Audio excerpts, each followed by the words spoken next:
कि संसार में मनुष्य का मन कैसा है, मनुष्य की सोच कैसी है। तो कबीर साहब कहते हैं दो प्रकार की सोच के लोग संसार में हैं। एक वे हैं जो कमाते हैं और खाते हैं और दूसरों को भी खिलाते हैं और पुण्य भी करते हैं। दूसरे वे हैं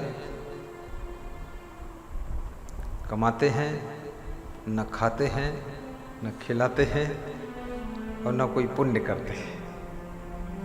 और दोनों के बीच में एक तीसरे भी हैं जो कमाते तो बिल्कुल नहीं है, इधर उधर मिल गया खाते खूब हैं और देते किसी को नहीं, चोरी भी कर लेते हैं। तो कबीर साहब कहते हैं ऐसे लोगों की क्या गति होती है। दिया ना खता ना किया पयाना, मंदिर भया उजार, मरी गए सो मरी गए, बाछे बाचनहार। साहब ने इस साखी में मृत्यु की याद दिलाई है कि जो मर गए वो मर गए। लोग कहते हैं हमारे पिताजी मर गए, तो माँ पूछती है मरकर किधर गए, तो फिर बहू कहती है मुझे तो इतना ही पता है, न इधर गए न उधर गए और न फिर से वो घर गए, लेकिन मर गए। मौत एक निश्चित घटना है। हर व्यक्ति को शरीर छोड़ना पड़ता है और जब शरीर छूटता है इस संसार का सब कुछ छूट जाता है, कुछ साथ नहीं जाता है, क्योंकि शरीर से ही सब जुड़ा हुआ है। तो साहब कहते हैं दिया ना खाता, जो दूसरों को खिलाया भी नहीं और खुद भी नहीं खाया, बहुत कंजूस है, मक्खी चूस है। और किया पयाना, पयाना मतलब होता है प्रस्थान, विदा हो जाना। ये पयाना दूसरे प्रदेश की भाषा है। पयाना कर गए यानी प्रस्थान कर गए, चले गए, दुनिया छोड़कर चले गए। मंदिर भया उजार, और इस शरीर को मंदिर कहा गया है। इस शरीर से जब आत्मा रूपी पंछी निकल जाता है तो इस शरीर रूपी मंदिर उजड़ जाता है।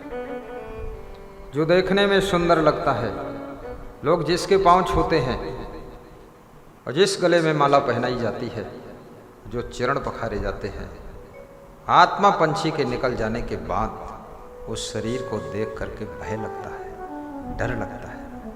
इसलिए पूरे लाश को ढक दिया जाता है, चेहरे को भी ढक कर रखा जाता है। कोई आता है तो मुंह खोल के थोड़ा दिखा दिया जाता है, लेकिन हर घंटे में मुंह की शक्ल बदल रही है, क्योंकि अब शरीर जीवित नहीं। क्यों? क्योंकि जीव चला गया है। इसलिए आत्मा का एक नाम जीव भी है। जीव इसलिए नाम है कि वो शरीर को जीवित रखता है। अब जीवित रखने वाला ये जीव चला गया तो ये शरीर मुर्दा हो चुका है। लेकिन आया है सो जाएगा, राजा रंग फकीर, एक सिंहासन चढ़े चले एक बंधे जात जंजीर।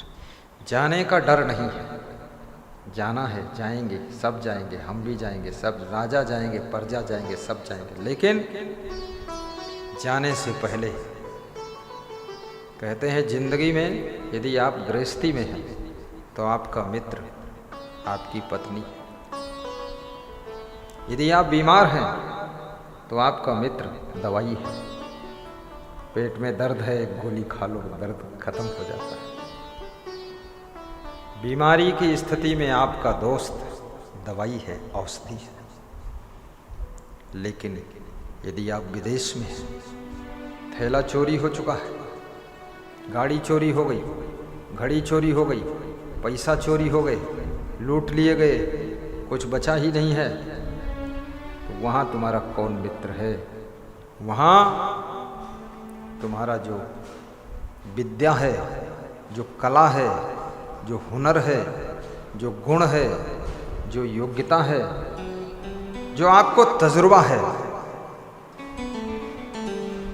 वो तुम्हारा दोस्त है।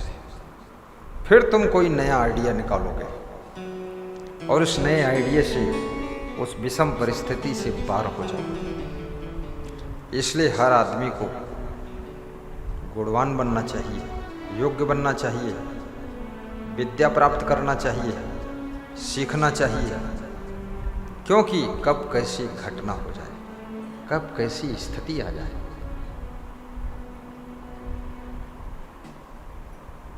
विद्या मित्रम प्रवासेश। एक आदमी ट्रेन में जा रहा था, ट्रेन में भीड़ ज़्यादा थी तो उसको सीट नहीं मिली, तो उसने अपनी कला का प्रयोग किया। वो गायक था, उसने गाया, एक तराना छोड़ा। जब एक तराना छोड़ा तो जो सीट पर बैठे लोग थे उन्होंने कहा, अरे भाई कौन गा रहा, बहुत अच्छा, आइए ना इधर आइए बैठिए। उसको बिठा लिया, उसकी कला काम कर गई। जहाँ पैसा भी काम नहीं करता है वहाँ तुम्हारी कला काम कर जाती है। इसलिए याद रखना, कलाकार भी बनो, बुद्धो मत बनो, माटी का धोंधा मत बनो। वो सीखो, नई नई कलाओं को विकसित करो, दुकानदारी भी सीखो, घर चलाना भी सीखो, परिवार चलाना भी सीखो। इस दुनिया में सब कुछ चलाना पड़ता है, ये मत सोचना खाली गाड़ी चलाना पड़ता है, घर भी चलाना पड़ता है। घर चला नहीं पाओगे तो याद रखना, झुंझुनों से घर स्वयं चल करके टोंक पहुंच जाएगा, और घर चलाना आएगा तो नवलगढ़ में ही घर और बढ़ता चला जाएगा। इसलिए घर चलाना भी सीखो, शिष्यों को चलाना भी सीखो, गुरु को भी चलाना सीखो, माँ बाप को चलाना सीखो। माँ बाप से कैसा व्यवहार करना, कैसे बोलना चलना है। अभी एक कोई लोग, हाँ कल एक सज्जन आए थे, बता रहे थे, तो हमने उनसे हालचाल पूछा तो बोले कि अरे उनका तो सब खेल बिगड़ गया है। तो हमने कहा क्या बिगड़ गया? उसको तो ससुराल में ज़मीन मिली थी। अरे बोले ससुर को बहुत गाली बका उसने, और ससुर से बहुत लड़ाई किया, तो ससुर ने दूसरे को लिख दिया, तो उनका तो सब बिगड़ गया। क्रोध एक आंधी और तूफान की तरह आता है, जब आता है तब पता नहीं चलता है, लेकिन जब क्रोध चला जाता है, ठंडा हो जाता है, तब पता चलता है तुम्हारे भविष्य और भाग्य की जड़ों को उखाड़ कर फेंक कर चला गया है। अब तुम स्टैंड होने लायक नहीं रह गए। इसलिए इंसान को जब क्रोध उठता है थोड़ा काबू में रहो, जिद्दी मत बनो, हठी मत बनो, क्रोधी मत बनो, शांत रहो, गम खा लो, अन्यथा खेल बिगड़ेगा। भिड़ तो तुम किसी से सकते हो, शेर से भिड़ जाओ, हाथी से भिड़ जाओ, गेंडा से भिड़ जाओ, घोड़े से भिड़ जाओ, लेकिन घोड़े की एक लात भी सह नहीं सकते हो। हाथी सूंड में फंसा कर फेंकेगा तो जिंदा रह नहीं सकते हो, और गेंडा रौंद देगा तो दोबारा जी नहीं सकते हो। तो भिड़ना ही नहीं है, विवेक करना है। इसलिए विशाल देव कहते हैं, बिन विवेक कोई ना सुखी, बिना किए संतोष। सबको देखो हाल या पढ़े या पढ़ो मन कोश। चाणक्य ने कहा है, संतोषा मृत तृप्ता नाम। जिसके मन में संतोष है वो हमेशा तृप्त रहता है, पूर्ण रहता है, आनंदित रहता है।